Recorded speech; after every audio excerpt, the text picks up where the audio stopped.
It's a great pleasure for me to be able to give a presentation today. I'm sorry that I cannot be there in person, but at least I can try to present a couple of pediatric head and neck entities. I do have some disclosure, and of course, it relates to the fact that I do get book royalties, and I am a member of the standing World Health Organization Tumor Classification Board. And since I'm going to be discussing some of those findings, thought I should include that here now as well.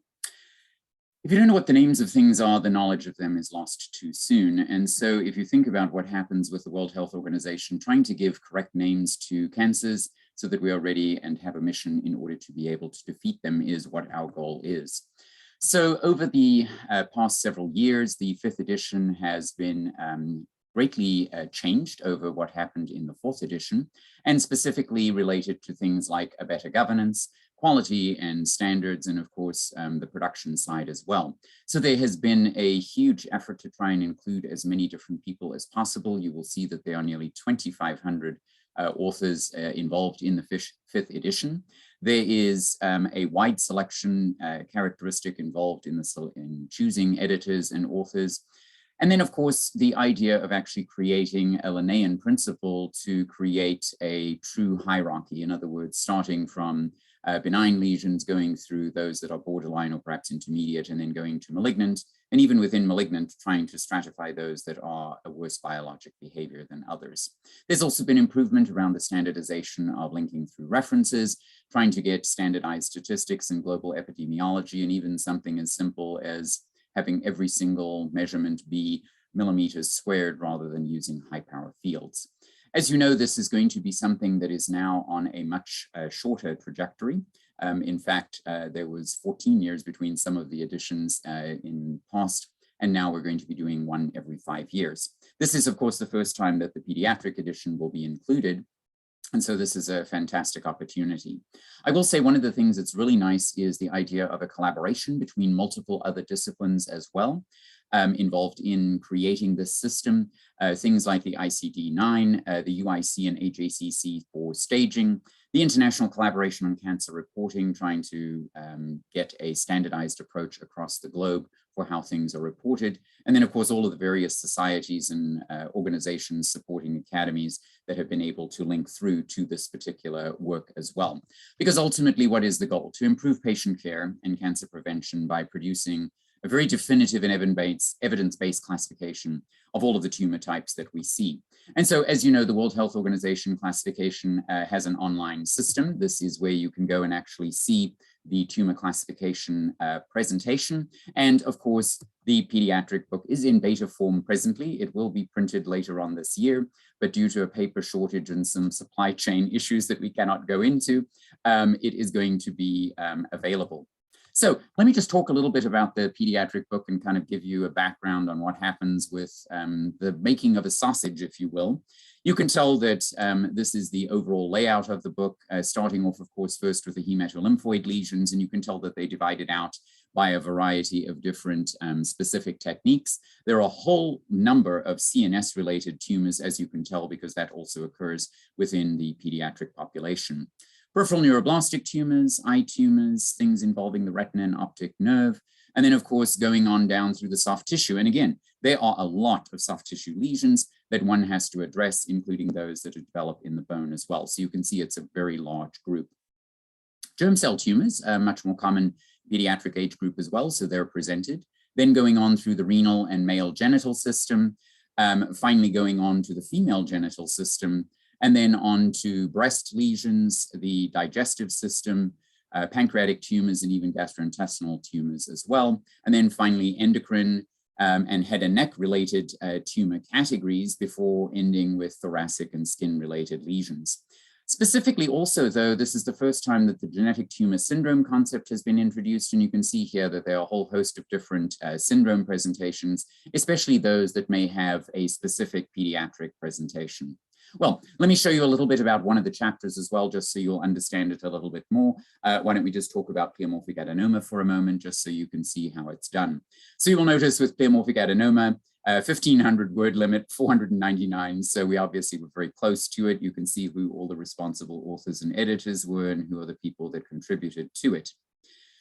Then the thing that's nice is everything is standardized, right? So there's going to be a definition, there's going to be coding, related terminology, localization, clinical features and how they may be significant, what goes on with imaging, specifically as it relates to the lesion, epidemiology and etiology, very specific information around pathogenesis, the macroscopic and microscopic features, with the microscopic going into immunohistochemistry and differential diagnosis. Of course, cytology is significant for head and neck related lesions, and then going through very characteristic, essential and desirable diagnostic criteria. And then, of course, the references, right? So I'm not going to highlight all of them. I mean, you can see I'm scrolling super fast here just to show you that there are a whole boatload of references that are incorporated. The thing that's really nice about the references specifically, you will notice that these numbers are here in the squiggly brackets. So if you actually go to the online version of the book and go and look at that particular chapter now online, you can see that here are all of those references and they are separated out in these squiggly brackets specifically.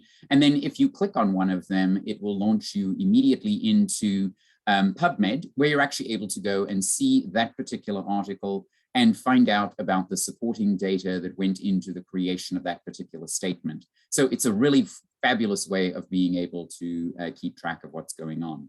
Same thing with the figures and tables. You will notice here there are a number of both clinical, cytology, histology, and all sorts of other images included.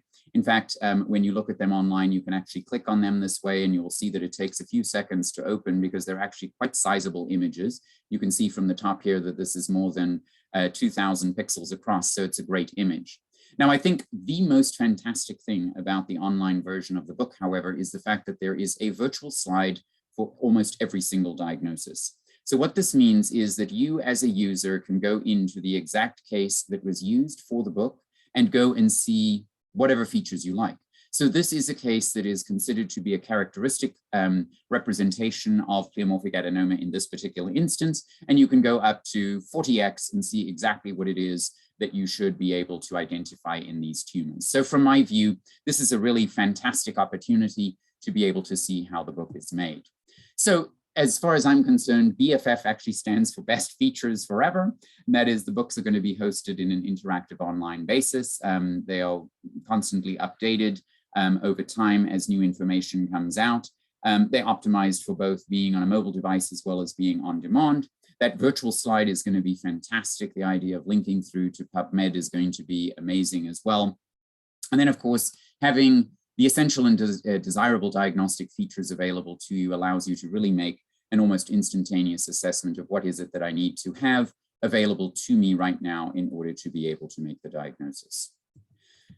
Okay, so I said I was going to talk about just two cases. So that was kind of a long preamble, but let me go into what the case is going to be, and I'm going to present two of them. So the first one is a 13-year-old boy, left tongue lesion. It grew quite rapidly and was reported to have popped, 2.5 centimeter exophytic lesion. And at the time of surgery, it actually had increased already up to 3.2 centimeters in size. So here you can see a representation of the lesion. It is really quite a remarkable mass within the tongue of this patient. So here is an example of this case, and I'm going to drive it for you so that we can actually see what it looks like. And so here you can see the lesion. So as I look at this particular case, you can first see that there is quite a bit of surface ulceration and erosion. This, of course, is what you would expect for a lesion that was in the oral cavity and specifically on the tongue, because as it's moving around, you're going to have quite a bit of area where you're likely to have loss of the surface. However, as you come down into an area like this, I think you can see now that the spindled and surface granulation type tissue response actually does blend in some areas with what I think to be the neoplastic proliferation. And in fact, now as you look at this, you can see that there are actually bands of fibrous connective tissue that are seen to be dissecting around this particular tumor. One of the things I think that is quite easy to identify almost immediately is here is a vessel and it's actually filled with tumor. So obviously the idea that you have something where there is lymphatic or lymphovascular invasion is going to be significant. As I look at the tumor overall, I think that you can tell that there is kind of a sheet-like to perhaps nested architectural arrangement. When I go up to a little bit higher power, I think you can see that this nesting is very, very well developed. There is kind of a vascularity surrounding it as well with endothelial lined spaces along the area with a very nice area of fibrous connective tissue as well. So when I look at the neoplastic cells, they're actually quite monotonous one to another. They're of course atypical, but they're all similarly atypical one to another. And I think that's one of the features that is quite unique in this lesion. Very, very prominent and brightly eosinophilic macronucleoli kind of centrally placed within the lesion. And then this cytoplasm having a kind of eosinophilic quality to it, perhaps in some areas, taking on a little bit of a straw-like appearance, or perhaps an aggregation of cytoplasmic material. So if I look at a lesion like this and think about what the differential diagnosis would be, here are several tumors that would come to mind as I give consideration to this. So granular cell tumor, Gli1 altered soft tissue tumors, crystal storing histiocytosis, hibrinoma, alveolar soft part sarcoma, rhabdomyoma, rhabdomyosarcoma, and of course oncocytoma as well. So, I'm going to go over each of these particular lesions just as part of the presentation, but I also think that as we look at this, you will come to realize very quickly that some of the lesions may not actually be a major consideration given the discipline in which you find yourselves with pediatrics, because they're just not tumors that tend to develop very frequently in that age group. So let's start off with granular cell tumor. Benign tumor composed of poorly demarcated, very plump granular cells. But here again, peak age, 40 to 60, so it's very unlikely that this would be something that would present in a pediatric patient. Much more common in females than in males, with most of them involving the head and neck area and specifically the tongue of the oral cavity. It's usually quite poorly demarcated, unencapsulated, blending with the adjacent skeletal muscle, with these very plump and polygonal eosinophilic cells that are arranged in a syncytium and surrounding a lot of granular eosinophilic cytoplasm. One of the most important things to remember is that pseudoepitheliomatous hyperplasia is quite frequently present, although it is limited to the extent of the tumor. So in other words, where the tumor ends, you then have the lesion stop with the pseudoepitheliomatous hyperplasia as well. So you'll notice there are several immunohistochemical studies that are positive: S100 protein, CD68, NSE, CD57, and TFE3. And it is important to recognize that the tumor for which you may be a little bit more familiar, congenital granular cell epulis, which does occur in the pediatric age group, and in fact in infancy, it's within the first 2 years of life, is S100 protein and SOX10 negative. So that is a completely different tumor category than a granular cell tumor. So here you can see a very large tumor. You can tell these multiple little nodules. And in fact, when you look at the gross, all of these areas are the pseudoepitheliomatous hyperplasia of the reacting epithelium. So when you look at that, I think the squamous process here is much more powerfully identified than anything else. You really do have to go to a high power to now be able to see the polygonal cells in the background interspersed between these areas of squamous epithelium. The neoplastic cells of a granular cell tumor with that very, very granular cytoplasm, unfortunately, can look a bit like skeletal muscle. So here I have skeletal muscle on the side, but just to show you how these areas of granular cell tumor have gone out into the adjacent skeletal muscle. And when you think about the tongue as one of the most common locations, clearly skeletal muscle is very easily identified in that location. So here you can see the granular cells very intimately associated with the nerve, as you can tell in the center of this image here, because it is of Schwann cell derivation. And so there is going to be a proclivity to grow around the nerves. They don't destroy the nerves, but they definitely can be seen around them. And so when you look at the S100 immunohistochemistry, you can tell that the neoplastic cells are strongly and diffusely reactive, while of course the nerve serves as a very nice internal control.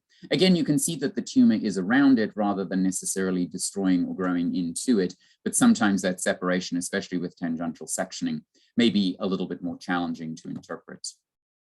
So the Gli1 altered soft tissue tumor is newly introduced into both the soft tissue book, the pediatric book, as well as into the head and neck book, and is in a mesenchymal neoplasm of uncertain histogenesis that has this very epithelioid morphology and, of course, has a Gli1 alteration. So about 2/3 of the cases are involved with a fusion, while the remaining cases show amplification. And so initially, when these were being reviewed, the FISH as a break-apart probe suddenly was identified to be amplified rather than just a break-apart, and therefore was something that became a little bit more interesting. As you can tell, about 40% of these tumors do develop in the head and neck, with the tongue being the most common location, hence the reason for including it here as well, because it is a tumor that tends to develop a little bit more commonly in the younger age group. So actually around 10 to 30 as the usual age group, although clearly it can be seen in a wide variety. So one of the problems with this tumor is it has a very diverse architectural and cytologic finding. Very, very difficult to detect which particular tumor category to put it in, because it's nests and sheets and fascicles and pseudo-rosettes, reticular patterns, small to medium cells, monomorphic round and oval nuclei, pinpoint nucleoli, very limited in way of mitotic activity, and usually quite a well-developed vasculature. Interestingly, however, there is often protrusion into a vascular space. And of course, this is why the term tumor is being used presently, because the idea of what happens to it and where does it go, how does it act, is obviously of interest. So you will notice smooth muscle actin, S100, CD10, CD56, CD99, and EMA are all variably positive in this tumor. And then usually you have negativity with SOX10, GFAP, CD34, and P63. So there is some kind of hint as to what the overall neoplasm may be, but without doing the molecular study, of course, you cannot put it into this particular category. So here you can see an area of the tumor as it is expanding into a vascular space. And in fact, you can see that there is even thrombin as part of the reaction to the tumor projecting into that space. Here you can see multiple areas within a vessel as well of this neoplastic proliferation. When you go to high power, it has a very monotonous overall appearance, very fine to delicate nuclear chromatin, still with that prominent nucleolus. And I think you can see here, there's a mitotic figure there, another one over there, and another one out in this space. So clearly mitotically active as an overall neoplasm. Very rich vascularity that can be seen in this tumor as well, with a packeted to nested appearance. So again, when I'm thinking of the tumor that we are describing here today and that I just drove, you can see that there is some morphologic similarity. Although again, here, I think the nucleolus is not nearly as prominent, although still very easy to identify in all of these neoplastic cells. So as I said, there is either an amplification of GLI1 or there is a rearrangement, and that can be detected with a fish break apart, as you can tell in these images. So unfortunately, the immuno is not really very helpful, but I just thought I would highlight this tumor as one of the newly identified lesions to consider. So local crystal storing histiocytosis is a disorder of abnormal crystal collections within histiocytes. And of course, they're always related to immunoglobulin. And so in that particular case, most of these lesions occur in the head and neck with the mucosa and then orbit and lymph nodes. However, again, you will see that the mean age of presentation is in the 60s. So again, the chance that you will necessarily see this in a child is quite low. But there's almost always some sort of hematolymphoid or lymphoproliferative abnormality in the background, with lymphoma and multiple myeloma and even magus involved in many of the cases. Again, large collections of alveolar polygonal type cells with these crystalloid type structures present within them, giving you a sheath-like architectural arrangement, and of course positive with both CD68 as well as immunoglobulins, but lacking any sort of restrictions. So in other words, it is a polyclonal population. So when you look at this, you'll notice the minor mucocerous glands over here being kind of destroyed by this collection. And when you look at it on higher power, you can see that it is an eosinophilic cytoplasm to the overall appearance.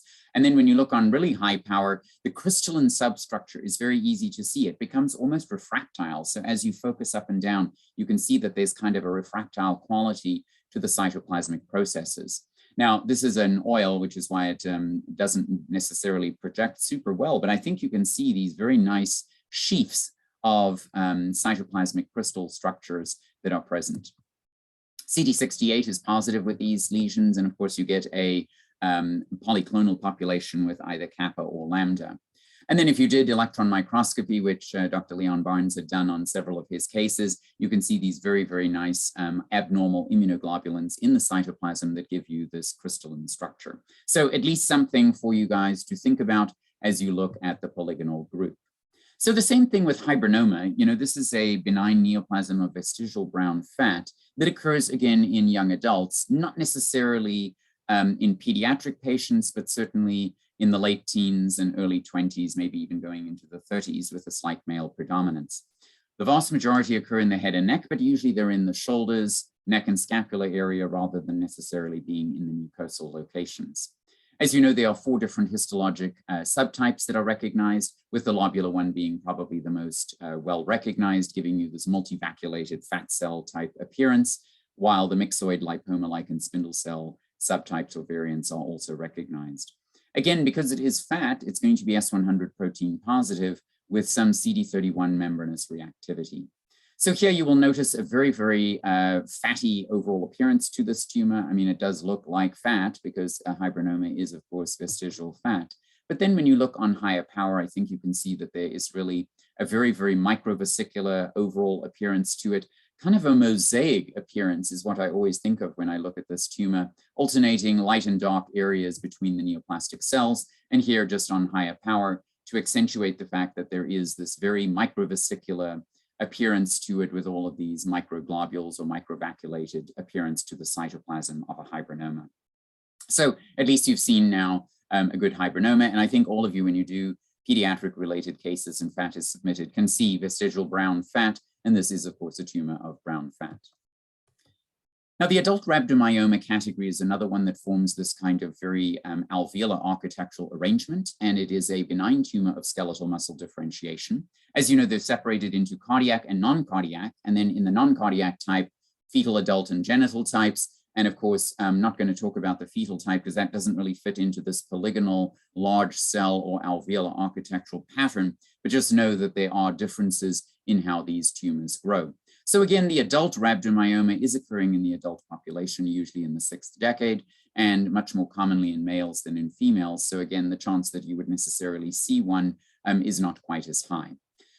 Sheets, nests, lobules of closely packed, very large polygonal cells separated by this fibrovascular stroma, and then a very characteristic vacuolization that occurs in the cytoplasm that results in sort of a spider web type appearance. Now, the phosphotungsten acid hematoxylin, or PTAH, gives you a very nice accentuation of the cross striations or muscle differentiation, which of course is also going to be highlighted by either desmin or myoglobin and even smooth muscle actin. So quite non-specific for the gross appearance of the tumor. But then when you look on high power, that again, very polygonal overall eosinophilic appearance to the neoplasm. When you look on higher power, I think you can see these very well-developed areas of spider web type cells. So in other words, the cytoplasm is pulled off to the periphery of the cell and therefore gives you this spider web type appearance that is quite common. Cross striations are very well developed. This is, of course, on oil magnification to be able to highlight them, but they really are quite easy to see as these very, very well-developed cross striations and muscle tubules, if you will. So here is an example with the PTAH definitely highlighting all of those, almost a fingerprint type appearance as it is seen in the cytoplasm. Rhabdomyosarcoma. So this is going to be a tumor, again, that you're much more familiar with because, of course, it is a embryonic skeletal muscle differentiation for the phenotype and very common in the area of the head and neck, and in fact is considered to be one of the most common soft tissue sarcomas. The vast majority develop in patients who are less than 20, specifically though for the embryonal type and or for the spindle type, whereas the adult population is much more commonly affected by the alveolar type. So in fact, for this particular differential of the alveolar architectural growth pattern, the rhabdomyosarcoma alveolar type is the one that is more likely to be seen. As you will notice, orbit, oropharynx, nasopharynx, and paranasal sinuses can all be affected, usually with an intact surface epithelium, very primitive mesenchymal cells, and then of course alveolar spaces with this dilapidated brick wall type appearance. The rhabdomyoblasts are usually very easy to identify with these nice cytoplasmic eosinophilic eccentric placement of the cytoplasm around kind of unremarkable nucleoli. Now, you may have tumor necrosis and you may even have increased mitotic activity. So positive with muscle markers, as you would expect, myogenin, myod1, myoglobin. And then, of course, you can also see keratins and synaptophysin. So I'm just pointing that out because sometimes people tend to do a narrow immunohistochemical panel that then will result in them not thinking about that tumor. So here is that alveolar architecture. I think you can all tell this dilapidated appearance as it falls off into the center of the alveolar space. Very, very well developed eccentric eosinophilic cytoplasm that you can tell has these small little cross striations present within them, much better developed in this cell over here, some of these as well, which gives you the hint that you're dealing with a rhabdomyosarcoma or rhabdoid differentiation in the tumor. Very, very strong and well-developed desmin in this case, where you can tell myogenin and MyoD1 also being strongly supportive of skeletal muscle differentiation. Now, I would also like to just point out again that synaptophysin, as well as pan-cytokeratin, and it can be any of the cytokeratins from Oscar, even CK7, EMA sometimes as well. So just be aware that that type of pattern can be seen. Sometimes it's a bit more dot-like, as you can tell in this case, but it isn't always that way. So the dot-like reactivity is actually recapitulating the same areas of the intermediate filaments that you would see with relation to skeletal muscle differentiation. When you look at the overall molecular pattern for this, it is related specifically to either PAX3 or 7 fusing with FOXO1. And here is just a diagrammatic representation, which of course can be detected with a FISH break-apart probe, usually for FOXO1, without being able to necessarily detect the fusion partner. As you know, there is a difference in outcome based on whether it is the PAX3 or PAX7 partner. So sometimes doing RT-PCR in order to be able to detect exactly what it is may give some guidance to the clinician about the potential for long-term patient outcome. One of the newly identified tumors is not necessarily in the differential here because it's a spindled morphology rather than being a polygonal one, but I did think I would point out to you that the TFCP2-rearranged Rhabdomyosarcoma has been recently recognized as a very specific tumor category defined by the fusion with either EWSR1 or FUS. Now, the majority of these are developing in young patients, so they're usually somewhere between 10 and 30 years of age, and the vast majority are arising from bone, and specifically the craniofacial bones. So again, the idea of mandible, maxilla, or skull base is really where this tumor presents most commonly, and therefore, as a head and neck related topic, it is at least something that you should think about. It has a very, very characteristic biphasic appearance of this either spindled and epithelioid areas that are arranged kind of in loose fascicles, but sometimes they may just present as a purely epithelioid or purely spindle cell population. Because it is a rearranged driven tumor, there tends to be a monotony to the overall neoplastic cells. And so whenever I see a tumor that I can tell is a malignant lesion just by its growth pattern or other characteristics, and yet it is a very monotonous one, it always triggers in my mind the notion that perhaps I should be dealing with some sort of fusion-based or rearranged-based neoplasm. Positive with AE1, desmin, myogenin, MyoD1, and ALK. So you will notice that the keratin and the ALK in this particular case can really lead you astray into other neoplastic categories with a variety of other markers sometimes seen in this tumor as well. So just be aware that whenever one approaches these lesions in the head and neck that are of a primitive appearance, it is exceptionally important to try and do a panel approach in order to be able to get to the correct diagnosis. So here is an example. You can see that the surface epithelium is not involved in this case, although, you know, look how that comes down and you think, wow, is that really separated or is it going into the lesion? And the reason this is important is spindle squamous cell carcinoma by far and away is the most common spindle cell lesion affecting the mucosal sites of the head and neck. So if this were denuded, you can tell how difficult that would be. And in fact, if this is all you had as an area of this kind of epithelioid quality, you can tell that they are very nice and well-developed intranuclear cytoplasmic inclusions, lots of abundant eosinophilic to pulled out cytoplasm present over here, giving an epithelioid quality to this neoplasm. However, as you can see, strong and diffuse reactions with both keratin, myogenin, and ALK, and therefore doing a panel approach with any of these tumors is going to be quite significant to be able to come up with the diagnosis in this case. Okay, let's go to oncocytoma. Well, you know, again, this is a polygonal thing related to abnormal mitochondria that develops in adults and therefore not something in children. So let's just say it's a solid proliferation, very large oncocytic cells with large numbers of mitochondria. And when you look at it, it has this kind of brownish quality to it, a nodule of completely oncocytic tumor cells. They sometimes have a bosselated appearance at the periphery rather than being very well developed or encapsulated. And then when you go to high power, lots and lots of abundant eosinophilic cytoplasm, having varying qualities depending on what is there, still arranged in a alveolar to nested pattern, as you can tell, with these very bland overall appearance, sometimes having these very well-developed kind of more monotonous cells at the basal zone. And in fact, those are picked up by either P40 or P63, while the actual neoplastic cells are not. So there's a sense that this may in fact relate to an underlying myoepithelial component to the neoplasm. When you look on EM, which I know no one does anymore, but it's still nice to know that there really are abnormal mitochondria filling the cytoplasm of these cells, and hence the reason for them fitting into this particular space. Well, we finally get to the diagnosis, right? So the case that I drove at the very beginning is in fact an example of an alveolar soft part sarcoma. And this is a neoplasm that shows this very characteristic pseudo-alveolar growth pattern, very large eosinophilic cells, and is related specifically to the fusion gene product of ASPS, CR1, and TFE3. So it's a fairly uncommon neoplasm, but as you know, about 25% of them involve the tongue or oral cavity, especially in children. And so this is why it is at least something that you should be aware of. Strong predilection for adolescents, with females affected slightly more frequently. And as I've already shown, you can tell that there is a very well-developed mass lesion of the tongue in this case. Here is another patient showing a large lesion that is in fact undergone ulceration as it has grown in this patient as well.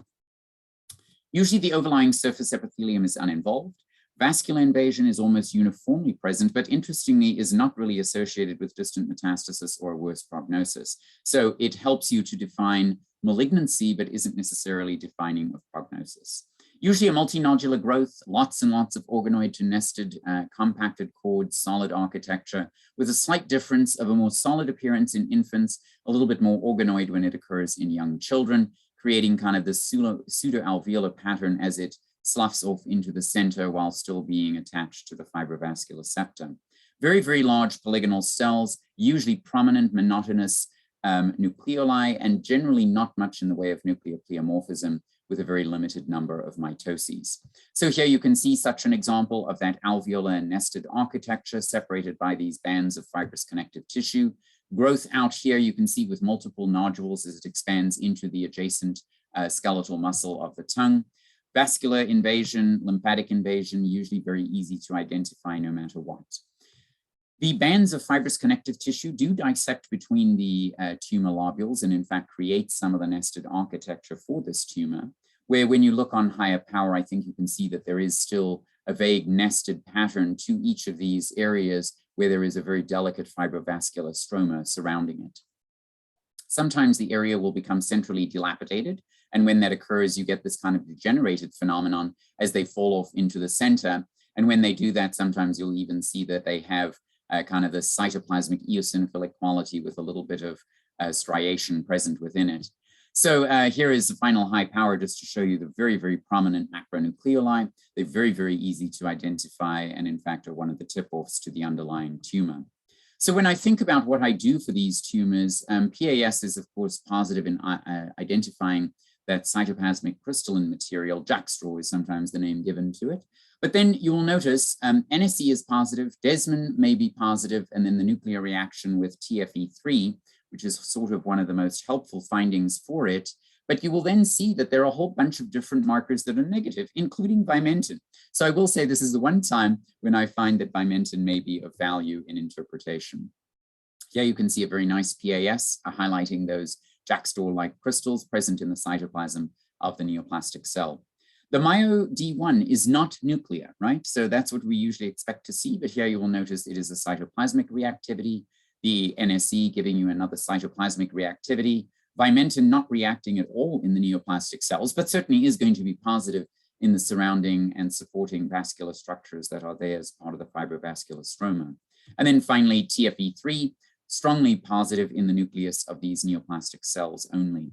Now you'll notice the TFE3 is a nucleostane. It's part of the helix loop helix family, but it is definitely not specific for alveolar soft part sarcoma. So in fact, the very first tumor I spoke about, right, granular cell tumor, that is one of the tumors that can have TFE3 as well. So it is not a marker that can just be done in isolation to try and confirm a diagnosis. You still need to have the other findings present as well. And then of course, I think you all know about paraganglioma, the specific translocation-related renal cell carcinomas, PCOMA, and of course, even some adrenal cortical carcinomas, even in children, can have the same finding.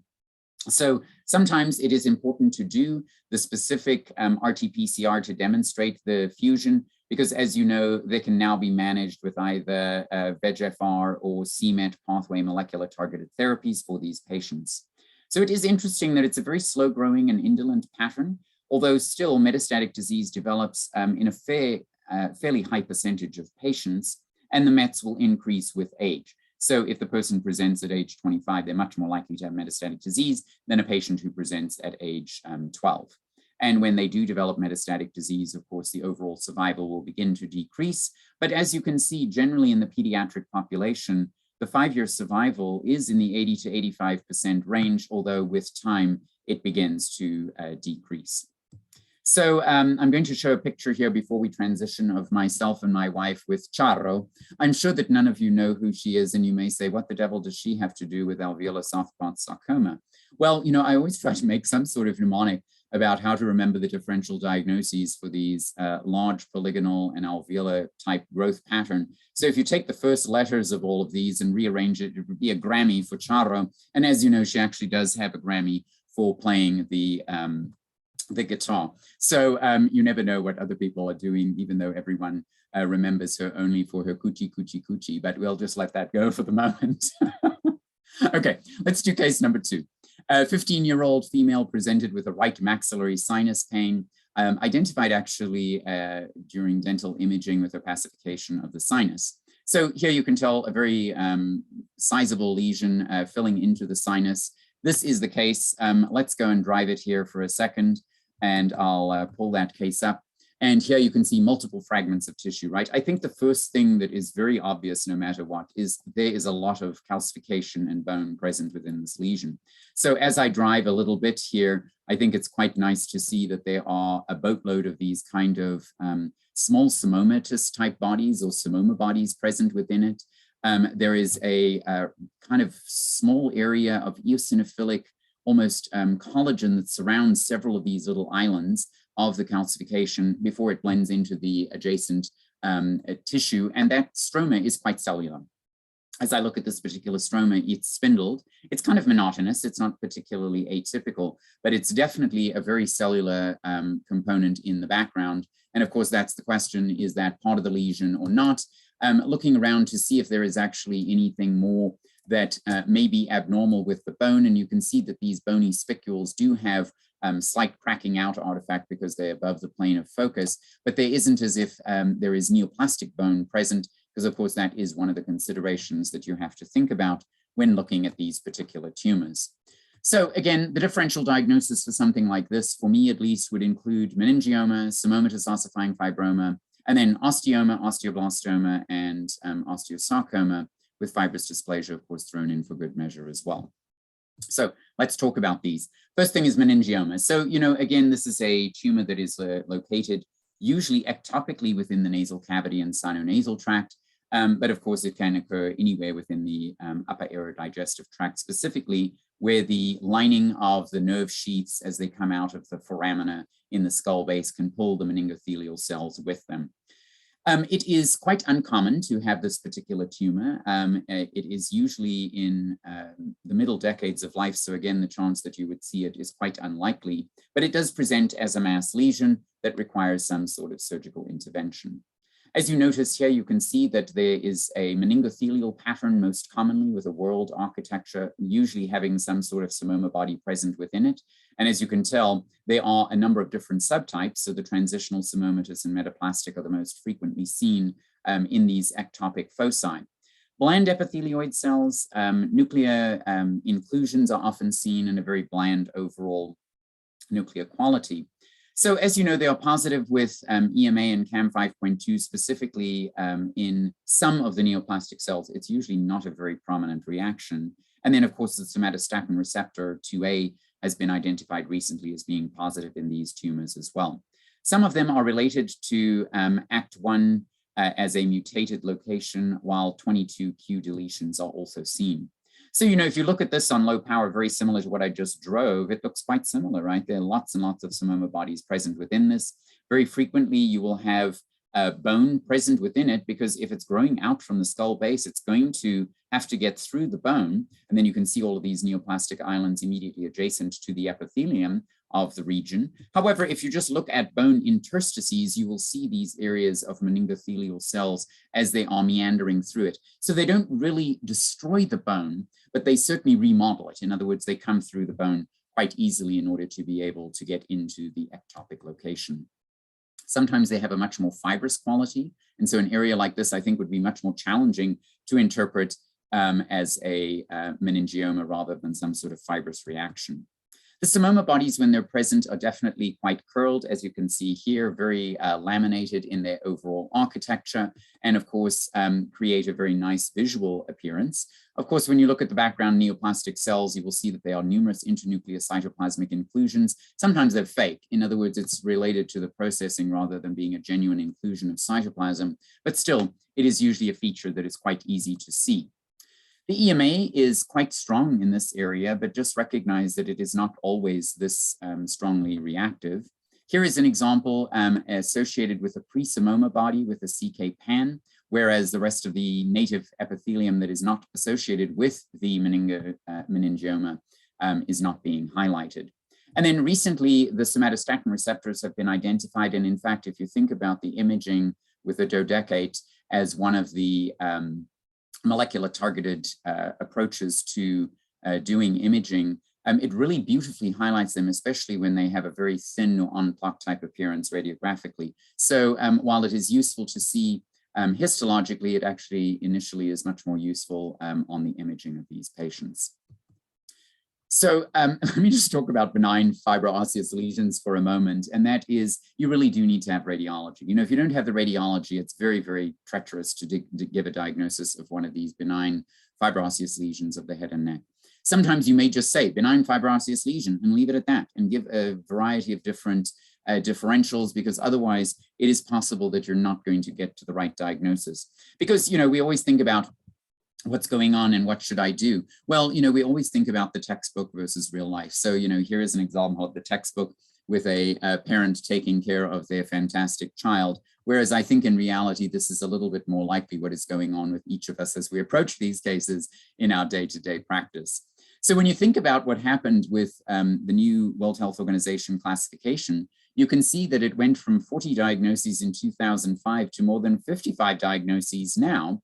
And they've introduced several new diagnostic entities. Malignant tumors, as you can see with the TFCP2-rearranged Rhabdo was introduced. They've moved some around. They've changed the order of things in order to have them be a little bit more meaningful with the notion of benign to malignant. But one of the things I would really like to highlight here in this lecture is that these benign odontogenic tumors specifically do have a very, very common representation within the pediatric population group. So as you will notice, the first 2 decades of life, and you can see that there are 7 different tumor categories that occur primarily in that particular age group. So you definitely are likely to see these neoplasms and or reactive patterns and odontogenic tumors in your practice. So the case that I drove is an example of a Psammomatoid ossifying fibroma, or POF. This is a benign tumor of bone, actually, with lamellibone formation, osteoblastic rimming, and of course, a very nice connective tissue stroma, with a peak incidence in the 2nd decade. Much more common in females, and for this tumor, they tend to occur in the sinuses, with the ethmoid most commonly affected, and then frontal and maxillary sinus equally affected, rather than necessarily being in the jaw. So they often will have a very rapid clinical presentation. And so that's what's really alarming, is that the person comes in and you're like, oh my goodness, what's going on? So the imaging will show you this very demarcated expansile mass that often has a very nice rim or well circumscribed margin that separates it from the adjacent tissue. And therefore it's often quite easy to take out, with the surgeon frequently describing it as shelling out. So as you look at the diagrammatic representation, first you can see that there is a lesion filling into that sinus. Here is an example by imaging where you can see that there is a very nice radiolucent rim surrounding that particular tumor, which would tell you that there is a separation from the adjacent bone. Two other examples here, highlighting very nicely what you see in this tumor. So it tends to be well circumscribed, but it is not encapsulated, ranging up to 10 centimeters in size, and then composed of these various fragments of either fibrous connective tissue or calcifications. And they're often quite evenly spaced as you look at them, with a lamella bone being seen at the edge, with osteoblasts and osteoclasts around the spicules.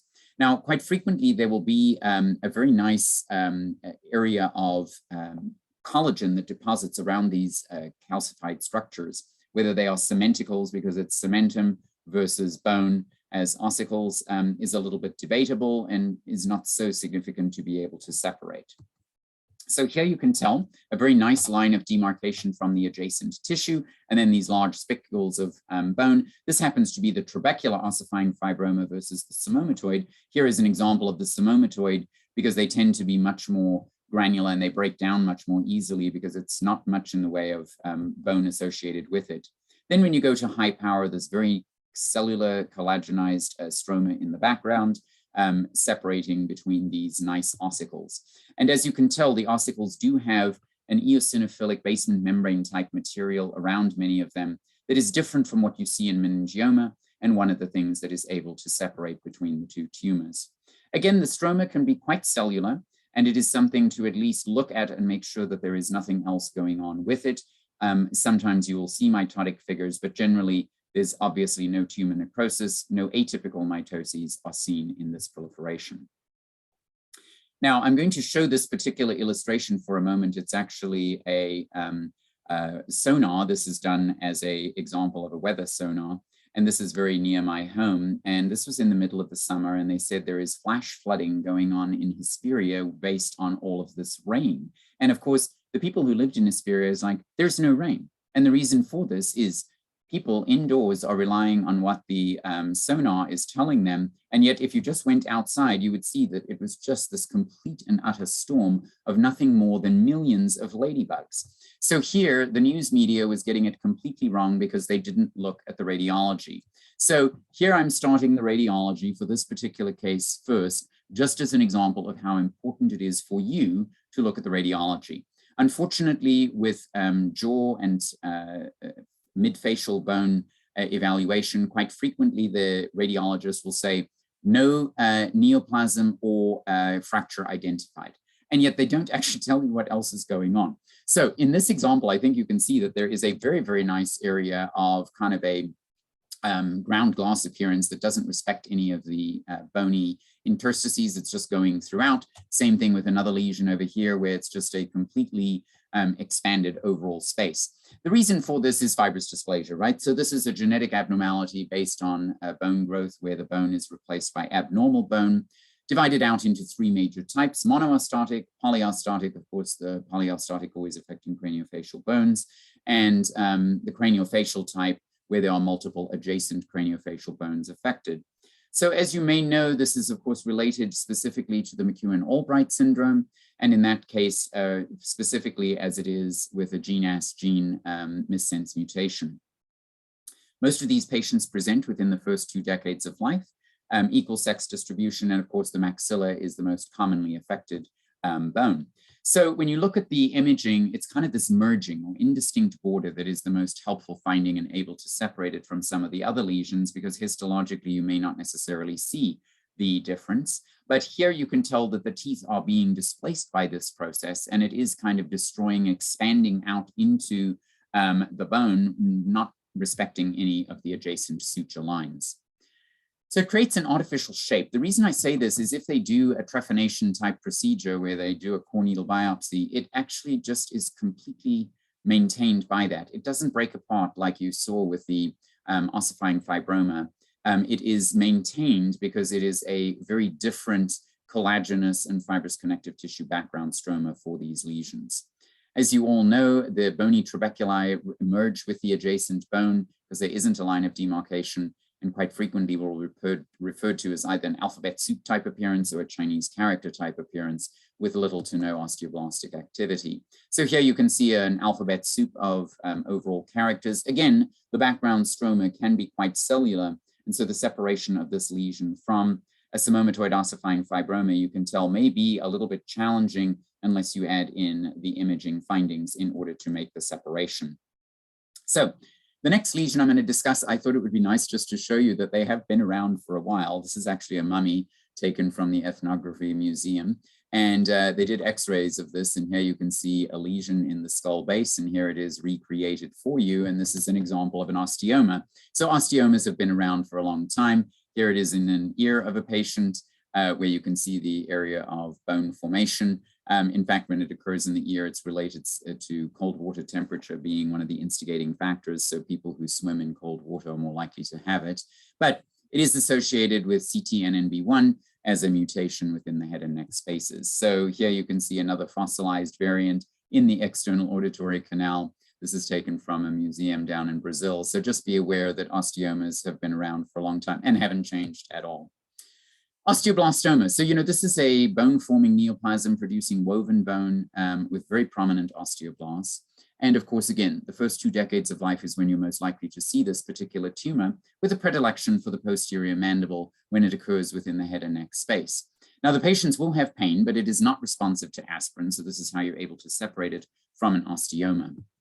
When you look at the tumor, they really can expand quite dramatically. And I know these are slightly older photos, but you can tell that that's really a very dramatic representation of this tumor.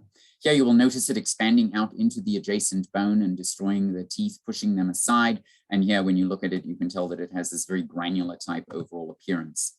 So it's a very characteristic mixture of bony spicules, osteoblasts, and an avascularized stroma. Prominent basal reversal lines are usually seen, lots and lots of plump osteoblasts throughout the entire lesion, creating these trabecula of immature bone set within a well-vascularized stroma. Multinucleated giant cells are very commonly seen as well, but it is important to recognize that there is no pleomorphism and no atypical mitoses, nor is there tumor necrosis. So here are 2 low powers. I think you can see that there are multiple osteoblasts set within this vascularized stromal space. Bone is present. Here they are lining the bones. You can see lots of osteoblastic activity. Again, lots of osteoblastic activity around these islands of bone. They don't really have a specific pattern or architecture. You can tell that there are numerous osteoclastic type giant cells present in the background. Here, again, no bone in this particular case, but you can tell that it is actually associated with a fibrovascular stroma. Spicules of bone with very nice osteoblastic reactivity, sheets of osteoblasts in this particular case, and here you can see a final image of just a lot of different osteoblasts present. Again, eosinophilic cytoplasm pulled out to one side, giving you kind of a plasmacytoid overall architecture to the lesional cells, but again, no cytologic atypia and generally no atypical mitoses or tumor necrosis. So the final lesion, of course, is osteosarcoma. I think all of you are quite familiar with this, recognizing that the osteosarcoma within the jaws actually develops in the 3rd decade, about a decade older than those of the long bones. So it is something where it's slightly different epidemiology. However, within pediatric population group, the mean age of presentation is 12. So as you know, the mandible is most commonly affected, much more so than the maxilla. Pain is often one of the symptoms, and of course the imaging is quite variable because it depends on the amount of bone that is being produced. So it may be destructive and lytic, it may be moth-eaten, it may be mottled and densely sclerotic, sometimes even giving you this very characteristic sunburst or sun ray type appearance at the advancing edge. Now be aware as well, though, that osteosarcoma in the pediatric age group, when recognized, actually has a very, very good overall outcome, with 84% alive with a mean follow-up of more than 15 years. So here you will see a very large destructive lesion presenting in this child. When you look at the radiology, you can tell that it's a very, very large and destructive bone lesion. Nothing like this is going to be a benign tumor category. When you look at the graphic illustration on one side and then the actual radiology image on the other, I think you can tell that there is really very well developed sunburst or sun ray type architecture with each of these areas going out from the bone surface. So you need to have malignant bone or osteoid being produced by atypical osteoblasts. Doesn't really matter what all of the other features are. That is one of the most important ones to identify, and it can be deposited as either this thin or lace-like eosinophilic strands that are interposed between the areas of malignant osteoblasts. The stroma is, of course, also sarcomatous, and that's what helps to get the tumor into a specific grade. with low and high-grade lesions, most of those occurring in the head and neck area actually being high-grade type osteosarcoma. I think, as you know, there's also a subclassification with osteosarcomas: osteoblastic, chondroblastic, fibroblastic, telangiectatic, and small cell. Paraosteal and periosteal osteosarcomas really do not occur very frequently in the head and neck, and certainly not in the pediatric age group, so I'm not really going to discuss that. Osteoblastic, here you can see a very, very prominent osteoid. In fact, it doesn't look terribly atypical until you go down to much higher power, but I think you can see here that there are multiple little fine lace-like division of the atypical bone as it blends out into the stroma. Very, very osteoblastic in this case as well, areas of neoplastic bone being seen within the background atypical proliferation. Chondroblastic is the most common in the head and neck, and here you can see nice areas of chondrocytic differentiation.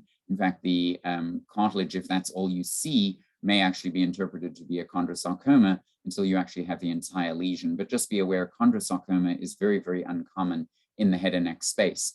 Sometimes the bone will actually expand into the soft tissues around the jaw and therefore present as an oral cavity lesion. So here you can see an area expanding just below the surface epithelium, showing a chondrocytic appearance, but still now having a neoplastic islands of bone present as well. The neoplastic osteoblasts are usually very atypical. Here you can tell lots of mitotic activity with this neoplastic lace-like bone being deposited, highly atypical proliferation here. And here you can tell another example with atypical mitotic figures present in this field, that osteoid being deposited in kind of a stromal or lace-like distribution.